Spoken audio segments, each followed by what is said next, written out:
Hello, beautiful people, and welcome to your weekly dose of celestial goodness. As always, thank you for joining me in this space and on this journey. I truly appreciate your presence here. So, last week we talked about the impact of eclipses and how we can deal with change. I mentioned that the solar eclipse that occurred on December 14th was actually paving the way for a larger transit. This week, we're going to talk about that much larger cosmic transit. And we'll also answer the question, why are so many people talking about the Age of Aquarius? Now, depending on where you are in the world, if you look up at the night sky, you will see the most beautiful thing.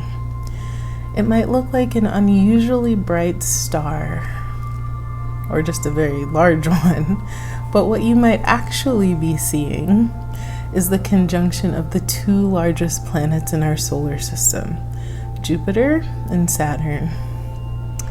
It's a very remarkable sight, and Pluto is also kind of close to them, adding its own little shimmer to the mix. And we can truly just marvel at how amazing the cosmos really are.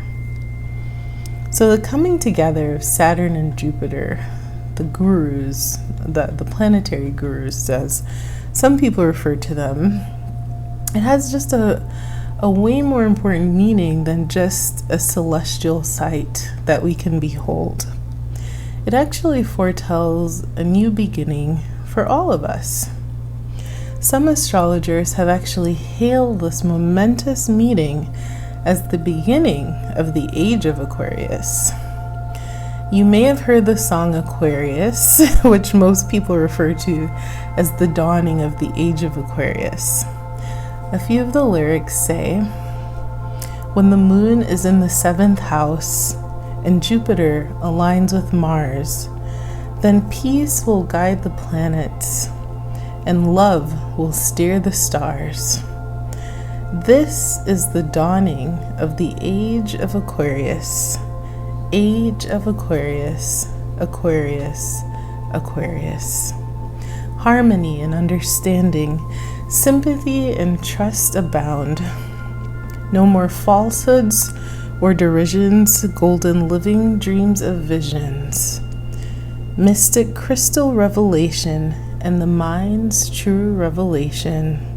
Aquarius, Aquarius." It's a very catchy song from the late 1960s by the group The Fifth Dimension. And it really highlights what some people think about when they hear this term, the Age of Aquarius. That would be themes of love and harmony and just the elevation of humanity's collective consciousness to a place of more empathy, compassion, and peace. The Age of Aquarius has been referred to as the age of freedom and technology, and some people claim that this period will usher in a time when we are more concerned with the purification of our physical and spiritual bodies and also about cleaning up and taking care of the earth than, war and violence and all of that. Some people also think that it will usher in major innovations in everything from space travel, communication, and overall technology, while also encouraging the breakdown of systems that don't work anymore. Saturn and Aquarius transits have brought to us the internet, the fall of apartheid, and so much more. So what does this actually have to do with this conjunction of Saturn and Jupiter? Well, on December 21st or 22nd, depending on where you are in the world, Saturn and Jupiter will have a conjunction, which is simply a meeting in the sign of Aquarius. This is very important for several reasons. When Jupiter and Saturn meet, it's called the Grand or the Great Conjunction. It's also called the Kingmaker or the Royal Conjunction. And it's said that together, Jupiter and Saturn combine expansive and imaginative vision with the structure and discipline needed to both manifest results as well as strip away the inessential. So this is important for many reasons, right? Although Saturn and Jupiter actually conjunct every 20 years, this meeting is happening on the winter solstice at 0 degrees of Aquarius, and I'll break that down. This indicates a new beginning. It's also the first time in over 200 years that these planets are meeting in an air sign. The air signs, of course, are Gemini, Libra, and Aquarius. And it's been over 600 years since they met in Aquarius. It is also the closest that they have been together, which is why they look like one star up in the sky, since 1623. I mentioned that this meeting takes place on the winter solstice. In the northern hemisphere, the winter solstice is the day with the shortest amount of sunlight. It's our longest night. From that point, however, the days actually begin to lengthen in terms of sunlight. The winter solstice also marks the day that the sun will enter the sign of Capricorn. Capricorn is a cardinal sign, and it means that this is the beginning of a new season. In our case, it's the beginning of winter.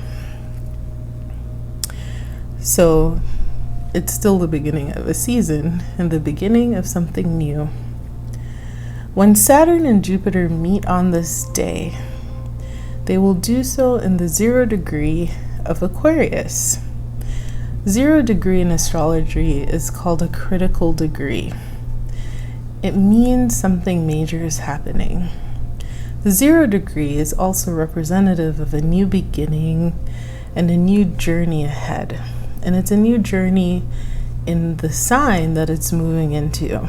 In this case, it's Aquarius. Aquarius is the 11th sign of the zodiac. They are the last air sign. And that means they're expanding on all the lessons that they've learned from their counterparts, Gemini and Libra. In modern astrology, the planet Uranus, my favorite planet, rules Aquarius.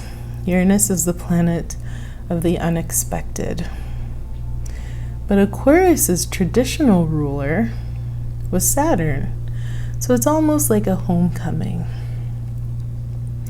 It also confuses a lot of people that Aquarius is an air sign because their symbol is the water bearer.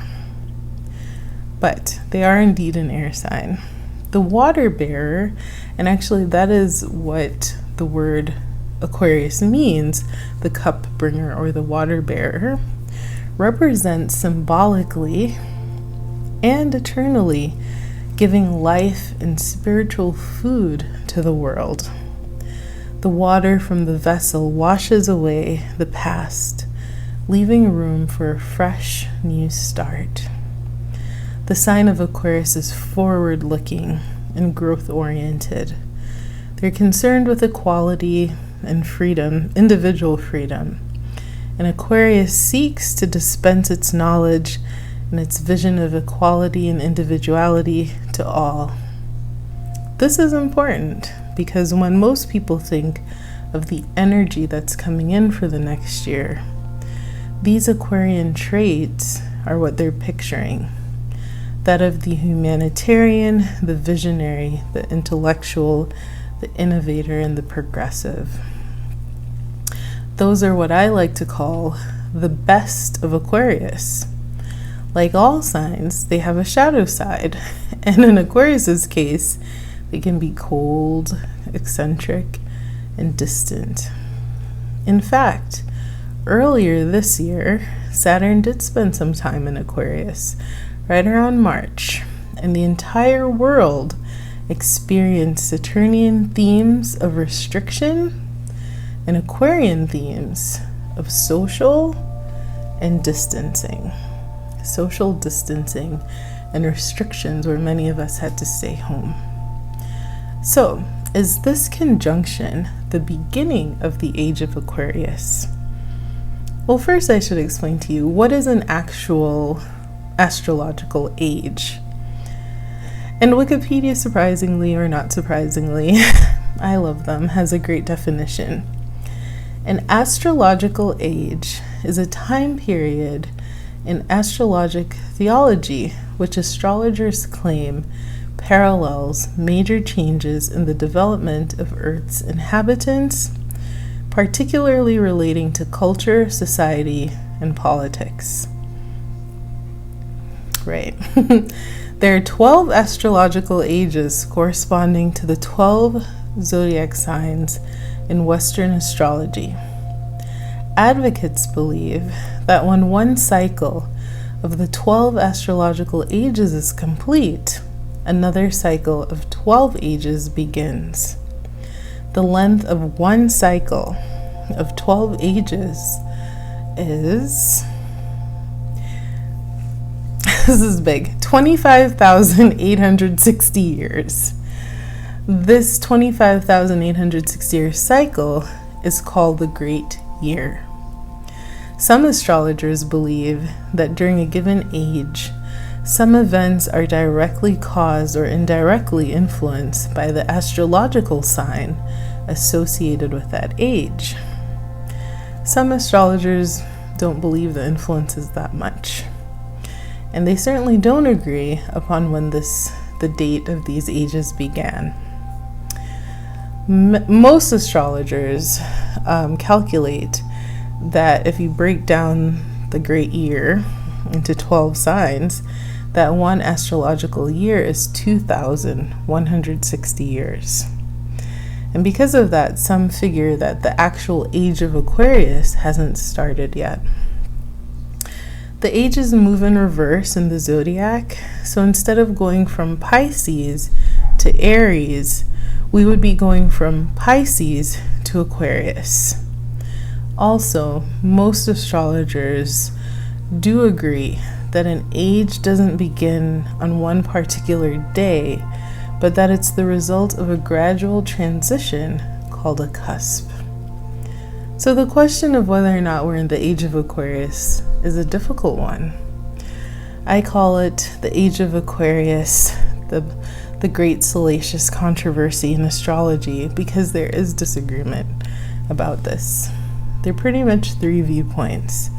The first is that it hasn't yet started, and it could start anywhere from 2500 to 3500 CE. CE refers to Common Era, as opposed to using, AD or BC. The second is that it started and we're in it. The third viewpoint, and the one you'll probably hear the most anywhere from now, next week, and into the new year, is that it's about to start, that we are in the dawn of the Age of Aquarius. And why are there three thoughts on this? Well, it's because, like I said, there are disagreements, and it all breaks down to calculations. As with a birth chart, there are different methods for calculations. And because there are different methods for calculations, well, this can become very frustrating, especially if you want a very clear answer. I have my own intuitive feeling that we are either, at the beginning somewhere, or that we're moving into a feeling of what I would call the Age of Aquarius. One of my favorite astrologers says it ain't so. That there are just a lot of cosmic energies that tap into Aquarian energy, and that when the Age of Aquarius begins, it won't actually happen on a solstice, but on a vernal equinox, which happens on the spring and fall seasonal changes. However, another astrologer that I admire says that the age of Pisces is over, and that we are entering the Age of Aquarius, and that each of us has an important role to play. I will let you decide for yourself how you feel about this. How do you feel intuitively, right? I think, though, that whatever we all believe, we can all agree that the conjunction on the 21st of these two magnificent planets carries with it a heavy energy of change and the beginning of something new. Most people would welcome a new energy anyway after the year that 2020 has been. But I don't think it will mean that changes will happen immediately, or that it will just be January 1st or December 21st and everything changes. But I do feel that we will feel the heavy restrictive energy of Capricorn lift. And there's a new energy unfolding. And as this year ends, maybe what we can actually do as people, as humans, is to commit ourselves to helping to create the type of world that we would like to see. And then we can take actions to make it so. We may not be in the Age of Aquarius, but that doesn't stop us from living more fully, more peacefully, more compassionately, and in more loving ways, especially with those around us. I hope that as we look up in the night sky to see that beautiful conjunction, that we feel inspired to live up to the ideals that are the best of each sign, and especially the best of Aquarius. More love, more harmony, more compassion, more understanding, and more peace. Thank you as always for watching these videos. I hope you feel inspired to get out there and tap into your own Aquarian energy, because we all have it somewhere in our natal chart. And of course, if you are enjoying watching these videos, please continue to like, subscribe, share, and comment. I definitely appreciate it. And may the star shine so brightly, like the conjunction in the sky, over your life this week. And may it be a beautiful week indeed. Thank you.